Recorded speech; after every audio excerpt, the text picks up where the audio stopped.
Greetings guitar freaks, my name is Steelianos and welcome to my YouTube channel. This time we're going to explore the sound of Maj7 Arpeggios as well as some fingerings on how to play them on the guitar. What you just saw in the intro was a little improvisation to demonstrate how we can use two tonalities, Cmaj7 and Fmaj7, to create some kind of tension and resolution. The backing track, which you can find in my Patreon page, featured two types of chords, C major, something like this, a C major and C add 9 or sus2, and then it went to an Fmaj7, and this was just another inversion of it. So it's two chords, C major and Fmaj7. First of all, let's determine what a Maj7 arpeggio is. A Maj7 arpeggio is constructed of a root, a major third, a perfect fifth and a major seventh. If you have already seen my previous videos for the ultimate fretboard visualization demonstrating the intervals, the various intervals, then it wouldn't be too hard to locate those notes on the guitar. So if I start, for example, on the 6th string and I get this C as my root, I'd need the major third, which can be found either here or here, a perfect fifth, which is over here and over here as well, a major seventh, which can be found here or here, and then an octave, which can be found here or here. Now if I connect all this together, I'm getting this, and this is just one position. Another one would be, and a different one with my index finger. Now if I do the same thing on every string, I'm gonna get some variations on those fingerings that we just saw. So I could take, for example, one fingering is this, another one could be, another one could be, and a different one also. Some of these match with the ones we just saw on the 6th string, right? So, for example, this one is the same as this one is this one. Then different one was, we don't have a similar one here because we'd have to do, and the stretch is a little bit large, but we can do it if we want to.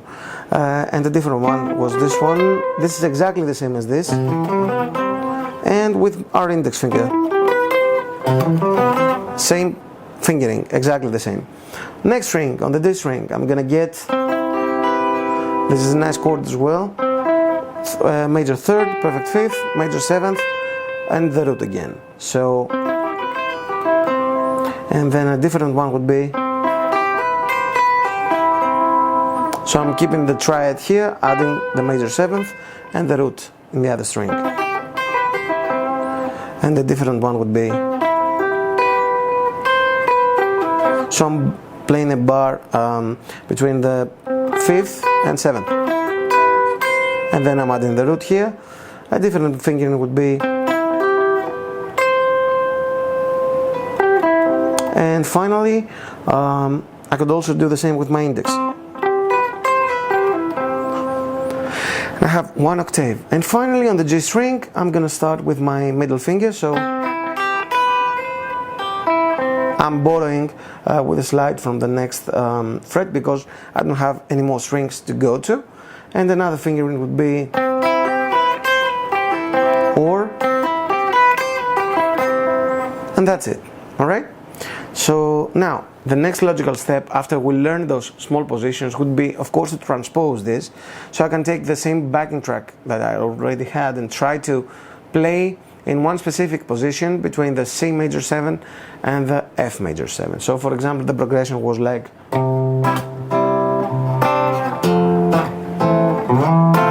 so I'm gonna play, let's say the frets 1, 2, 5, all right?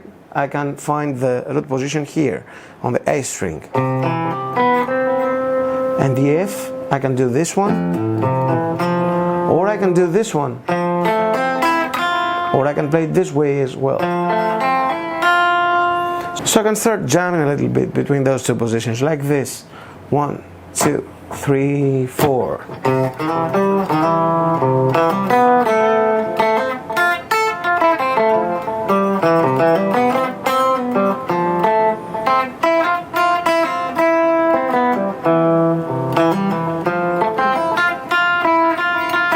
Etc, etc. All right, and remember your notes as well. So the C major 7 is C, E, G, and B, and the F major is F, A, C, and E, respectively. So after this, the next logical step would be to play between the frets 3 and 7, maybe. So I can see one C major 7 right here. I can also see this one as well, but I'd have to borrow the next note with a slide over here to complete the octave. But it's okay, we can do this. And then for the F major 7, I can say this one. So I'm gonna jam a little bit here, right? Like this. 1, 2, 3, 4, C. F. C. F. The other C. F. You get the idea, right? And then I'm gonna move the same thing in the frets 5 to 9. So C, for example, is over here, and also over here as well. I'm gonna choose both of them. Once I'm gonna play the bass notes, the other time I can play the higher notes. And the F major 7 is over here. All right? And then I'm gonna do the same over here as well in the frets 7 to 11, let's say. So this is a major 7, C. C major 7 over here as well. And then F major 7, I'm gonna use this one. I'm gonna jam in this, then next frets 9 to 13. So for the C major 7, I'm gonna use this one. Alright? And for the F major 7, I'm gonna use this one or this one. Choose whichever you want to. And then the next frets, 11 to 15 for example, C major 7, F major 7, I can either do this one or this one. Alright? And I'm gonna jam until I feel free to go back and forth from the one to the next without having to stop, you know, trying to make the connections as smooth as possible. Now after I've learned this 1 octave positions and fingerings for those tonalities, a good next step would be to try to understand and see the major 7th arpeggios as inversions. So I'm just gonna use the 4 notes of them without the octave for every 2 strings, because this will create a symmetrical pattern for each position. So for example, if I'm playing the C major 7, I'm gonna use 2 notes per string. So the lowest one I can use is the G without open strings, right? This is the 5th of the chord. The next one would be the 7th over here, the root, and the major 3rd over here. So G, B, C, E. Now this pattern can be located on the D string 2 frets higher. So on the 5th fret, it's exactly the same. So I just got another octave. And after this, I'm gonna jump on the B string 3 frets higher from my index finger, or if you want to, 1 fret lower than my pinky was. So over here is the G. So the whole thing together is 3, 7, 5, 9, 8, 12. And I'm starting on the 5th of the chord, alright? So it could be labeled as the 2nd version of the chord, the arpeggio. If I do the same for the F major chord, I'm gonna start on 1, 3, 5, F, A, C, on the C. So it's gonna be over here. Right? Moving on to the next inversion. So after the G, the next note in C major 7 is B. So the 7th, it's over here. So I'm gonna have B to C, so the 7th and the root, and 3rd and 5th over here. You might have heard this in some solos by John Petrucci and Marcos Fogli and those players, Gafri Govan as well, they also use this stuff a lot. So this is the third inversion, starting on the 7th. And then I'm gonna move this 2 frets higher on the 9th on the D string, and I'm gonna have exactly the same shape. And finally on the 12th fret. So the whole thing. And you have 3 octaves of the same thing. You can also try playing motifs and patterns like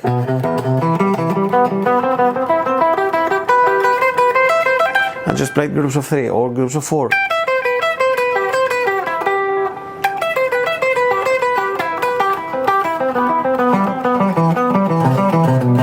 Alright, and then moving on to the next inversion. So the root, I have my root, major 3rd, and this is my 5th.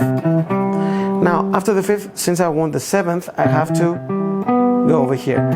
This is the major triad, but I'm jumping on the 5th with my index because I want to play the 7th as well. So root 3rd, 5th, 7, right?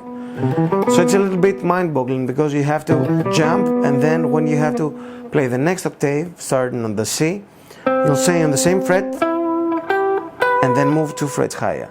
So 1, 3, 5, 7. Then 1, 3, 5, 7. Then moving 1 fret higher, this is my C on the 13th fret. So 1, 3, 5, 7. And backwards. So the whole thing together would be root, 5th, root, 5th, root, 5th, and backwards. Right? And finally we have the first inversion starting on the major 3rd of the chord, so the E note, right? So we have the 3rd E, 5th G, and right over here we have the 7th and the root. And we can play this with this finger as well, but it's going to be much easier to move if you play with your index 3rd and then move with your index again. So get used to this shape, and then 1 octave higher on the 14th fret, and then on the 17th.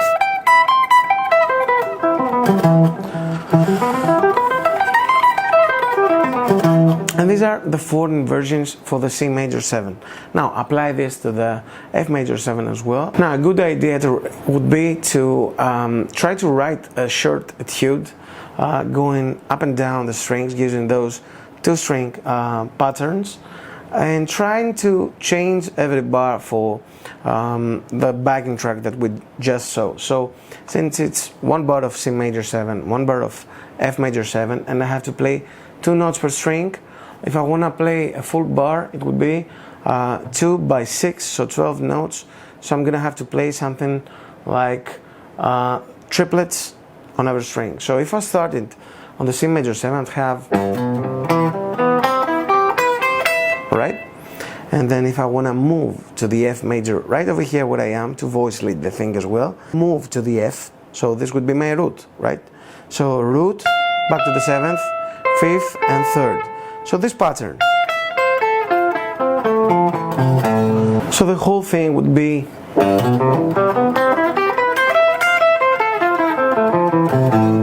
alright. Then if I tried the same thing for the C major 7 from a different version, for example the 3rd inversion, I'd have something like this. So triplets, and then moving to the F, I'm gonna move up to the A. So I'm gonna play this pattern.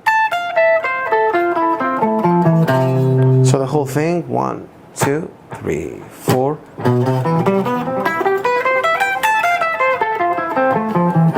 Alright, and the next one would be this C major right, sorry, this C major right here. And then this F major right here. So connect those two, and finally we'd have the first inversion for the E, and then if you have 24 frets actually, because if you don't, you'd have to start the C from the E, the open one, like this, and then for the F I'd move to the E, and this is going to be probably the harder one. So these are 4 little etudes that you can practice, and by the way, whatever I showed you now, the fingerings for the 1 octave thing, and the fingerings for the 2-string octaves, plus the etudes we just showed, and the next ones that we're going to use in this video, so the 7 positions, you can get those in my Patreon page.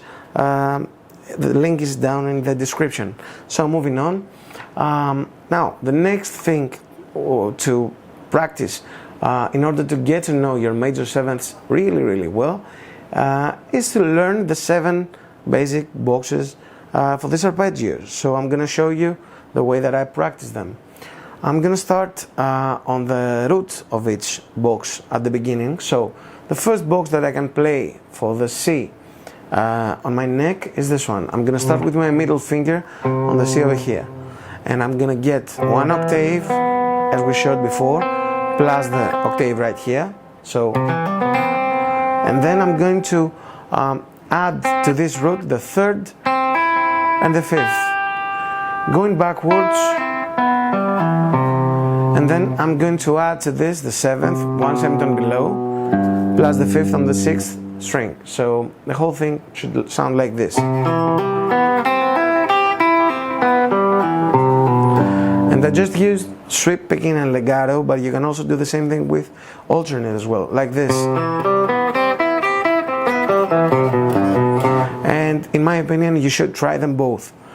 Now the next position, so I'm going to remember about this box that the lowest note was the G, was the 5th, alright?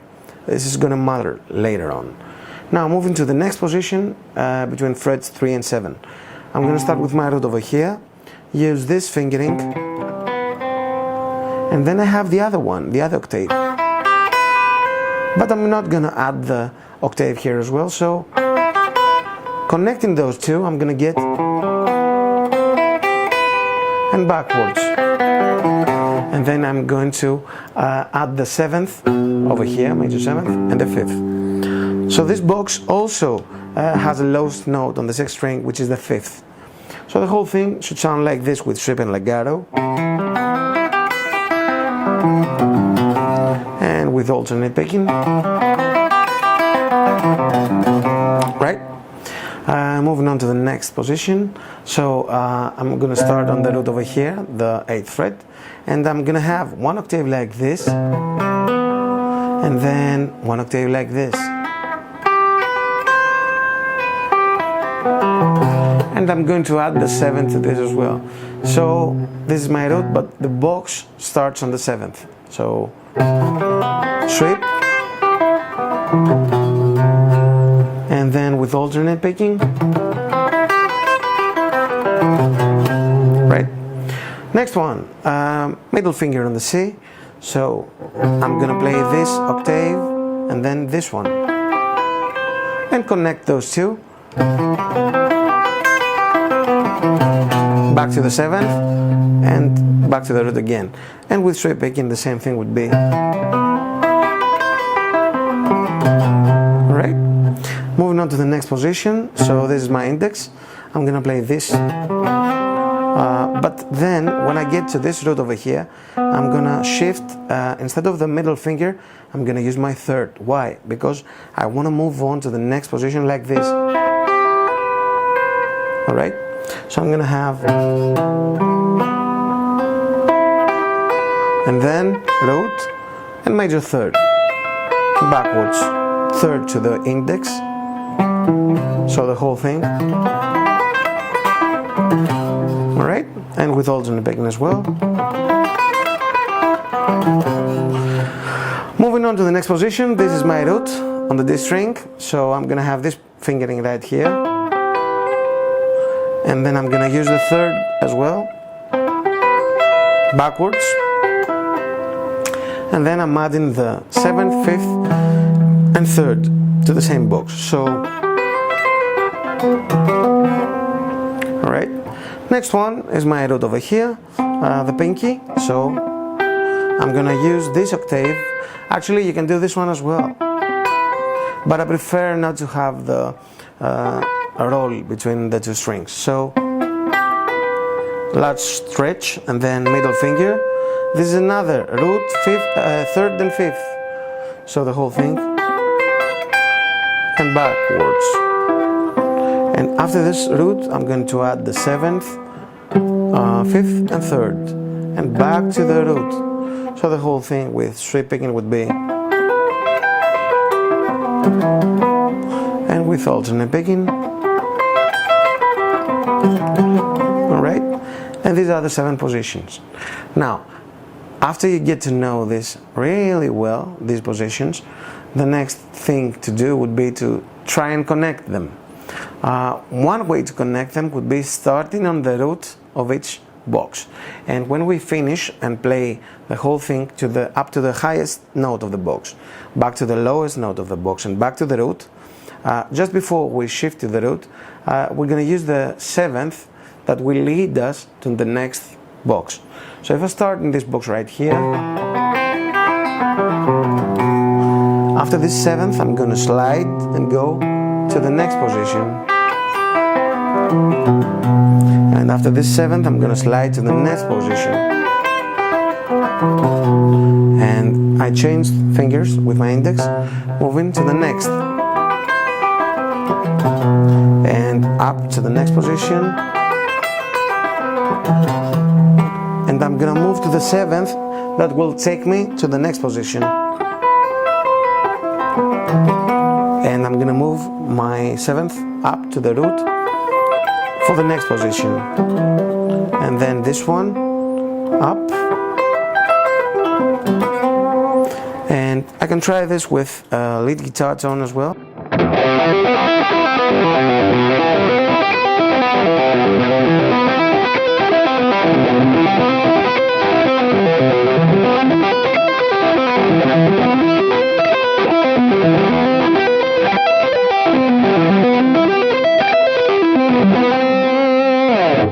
Right?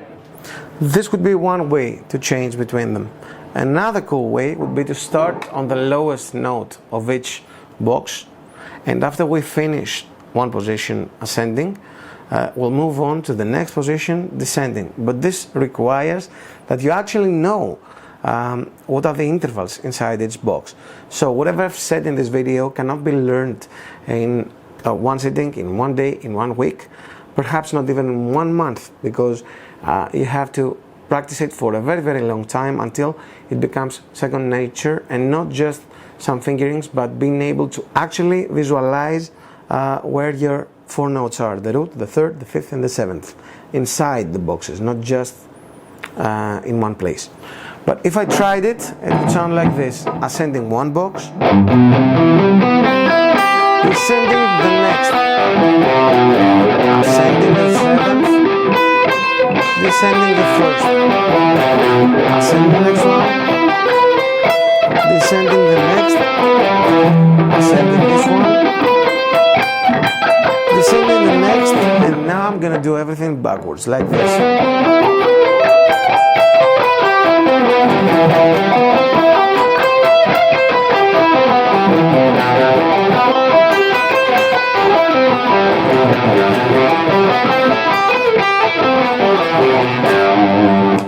And after you learn the Cmaj7 fingerings, actually every tool that you're learning, the best idea that you can utilize is transpose this little thing that you just learned into every different tonality, into every different key. You can either practice this in the circle of fourths, as we've already covered in the previous videos, so C, F, B flat, E flat, etc. Or you can practice it in whole steps, like one whole step every time, C, D, E, F sharp, etc. You can practice this in minor thirds, major thirds. It doesn't really matter. What matters is that you can actually locate the positions and notes on the guitar. And another good idea would be to actually being able to say the notes of the intervals of each major 7th arpeggio by heart.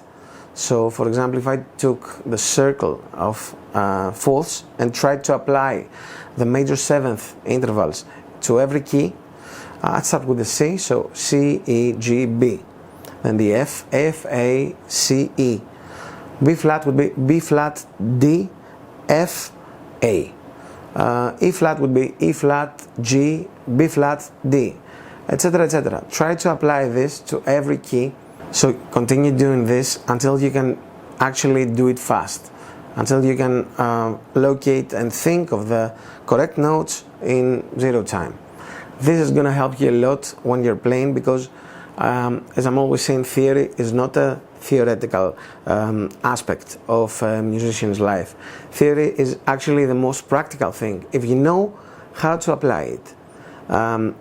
So whenever you learn rules in theory, the point is not to be able to memorize the rules and say the rules out loud. The point is to be able to use them in order to figure out patterns, notes, intervals, scales, whatever. All right? So always apply the theory that you learn in as many situations as possible. So that was it for today. It was a long video. I think I covered most of the stuff that a guitar player needs, a modern guitar player needs, in order to figure out the major 7th arpeggios with many different ways. I know that this is not a subject and a video that you're gonna learn it in 1 week and it's gonna be easy for you. It's gonna take a long time, but I think that whoever needs to practice this is going to do it anyway and is going to benefit from it. This is why I'm doing it. You can find all the notation for the video, the diagrams, the little etudes, everything will be in PDF files and guitar profiles in my Patreon page, as I said before. The link is down here in the description. But you can also support the channel for free if you want to. It's really easy. Just press subscribe if you haven't done it already. Press the like button because it helps with the algorithm, and also leave me a comment telling me your thoughts regarding this lesson or suggesting me other lessons that you'd like me to touch and teach in the next videos that I'm going to upload. So subscribe, like, and please leave a comment. Those ways help a lot and it's for free. Thank you very much. I appreciate you watching the whole video until now. I'll see you in the next one. Take care.